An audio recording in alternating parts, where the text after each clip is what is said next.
Norman Floyd Barnes, regarding this very important issue, we know that a State of the Union dinner has been observed in the United States, and Donald J. Trump has been there, and he spoke about multiple issues actually regarding the tariffs, regarding healthcare, energy and housing, congressional stock trading, as well as foreign policy, and of course Iran. And some of the Medal of Honor has been given to some of these people who has been recognized in this dinner occasion. But I want to know more from Norman regarding his comments regarding Iran. He, of course, had said that his preference is to solve the problem through dialogue and diplomacy.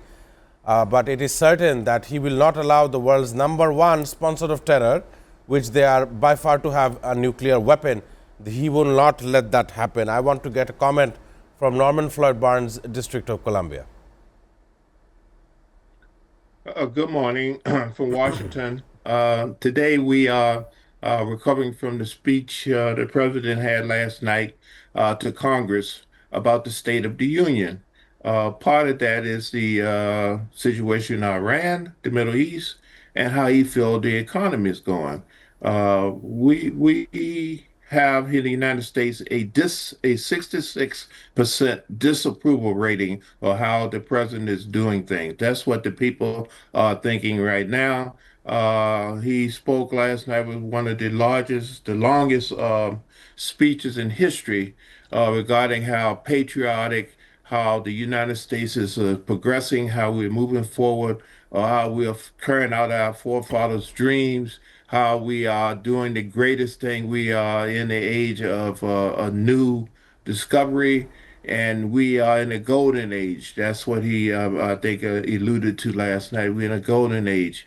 And his vision is through the caption of a small, minute group of the United States, which we in the media are saying that apparently from the speech from last night, the president is out of touch with what's going on in the world, and particularly what is going on with the United States when prices are scheduled to go up with the tariffs, the new tariffs coming in.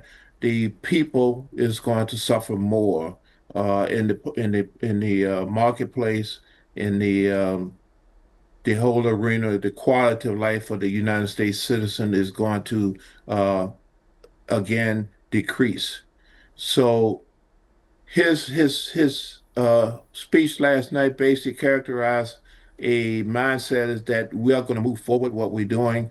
We are doing what is supposed to happen. Is This is how we're supposed to be, and this is our, more importantly, our purpose, and we are going to proceed with it, regardless of what the people think, regardless of what the world thinks, is what we're going to do.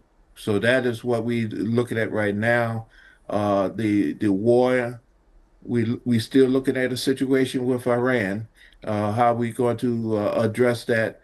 They are talking, which is really good. The communication is excellent, but the war actions is greater.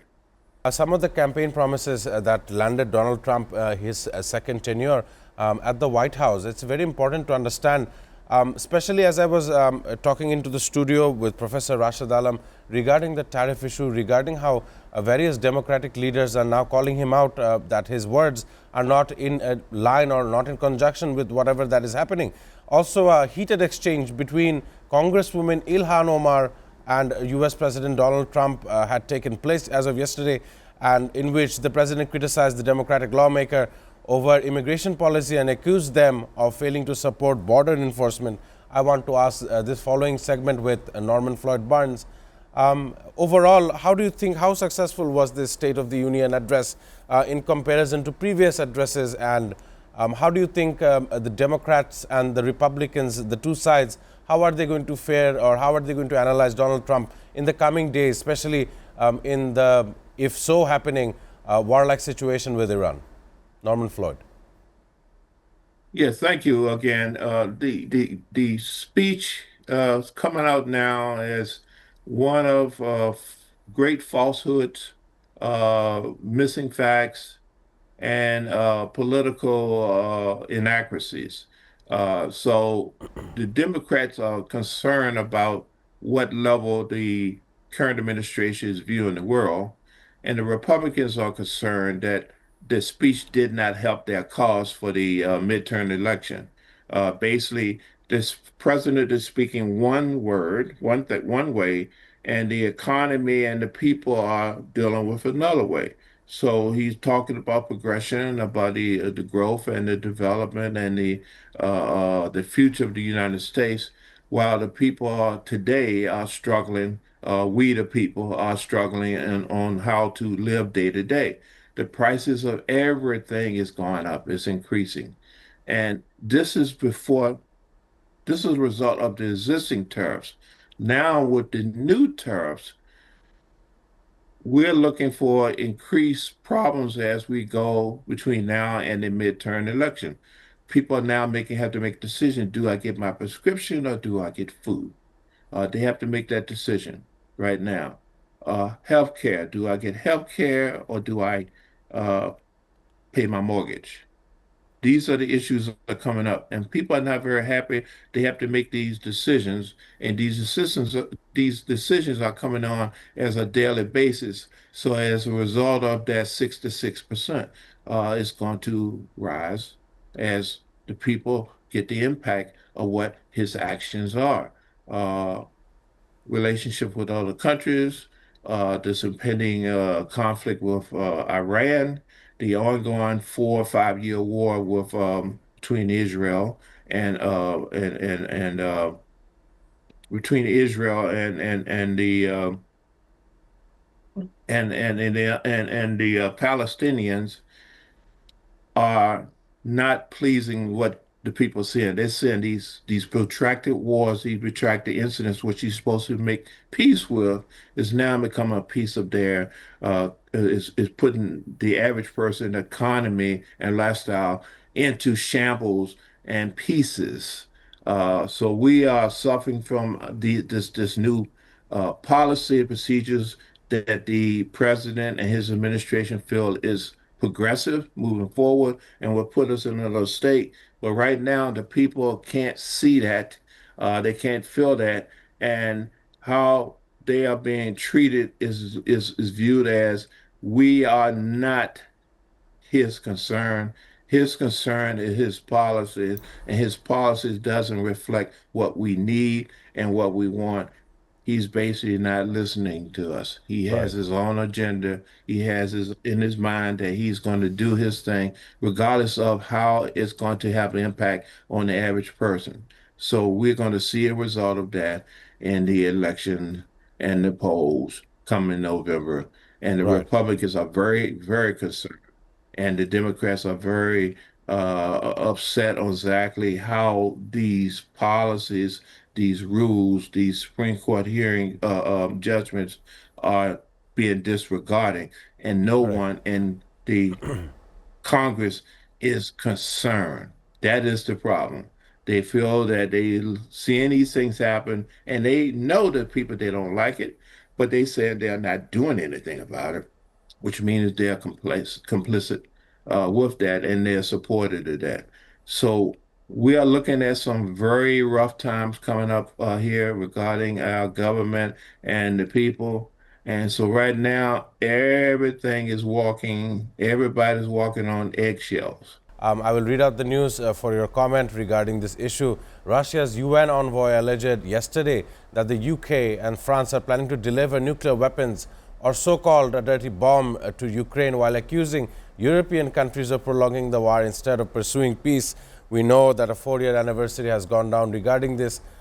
Just your brief comment on the news that I just read out. How do you view this in respect to geopolitics? Norman Floyd Barnes. Yes, in terms of geopolitics, we are at a standstill. As we see, there's no progression in terms of peace, but there's no progression in terms of war. The prime minister of Ukraine is stating that Russia is con is considered is stating that they have won or they're close to winning the war. But in essence, Russia is not winning the war, but they're not losing the war. And the same thing goes for Ukraine. Ukraine is basically has is not. defeating Russia, but they are not losing. So basically, we are at a fifth year standstill, no progression. Everybody's in the trenches looking at each other, and Right. basically they're throwing a missile over here, throwing a drone over here, doing something over here, something over there. But there's no real movement towards a complete victory. So it appears that both sides are content, and the European allies are content on supporting Ukraine to maintain, not to win, but just to maintain and hold on, get through the winter, while the Russians' economy is suffering from this. But then Putin is hell bent on maintaining and keeping the pressure, steady pressure on Ukraine, and let them know that we're not going Right. away. And Ukraine is basically responding, well, we're not going away either. So we're going to look at each other for another 100 years, basically Right. what they're saying, metaphor, that we're not going anywhere. And Russia said, well, we're not going anywhere either. So the land we have, we're going to keep, and we want the rest of the land. And Ukraine said, well, we're not giving anything up. And so let's sit here and look each other in the eye for another hundred thousands of years, but we're not giving up. And so at some point in time, there has to be a break even point where this is not going Right. on. But as Ukraine keep getting support from the UN through the United States proxy to continue to work with weapons, technology, and supplies. That is allowing them to maintain and to stay in the game. Right. Without that, there will be no game. It will be over. So right now, the support is from Europe Right. through the United States to maintain a presence, to maintain a front, just to keep them agitated enough to basically with the advent of technology and weapons and supplies and equipment, we can maintain, but we would never defeat you, but we Right. would never allow you to defeat us. So this is something, again, Important. we're getting back to economics. Money talks, war is big money. And Of so as course. long as this conflict going on, someone is making a profit.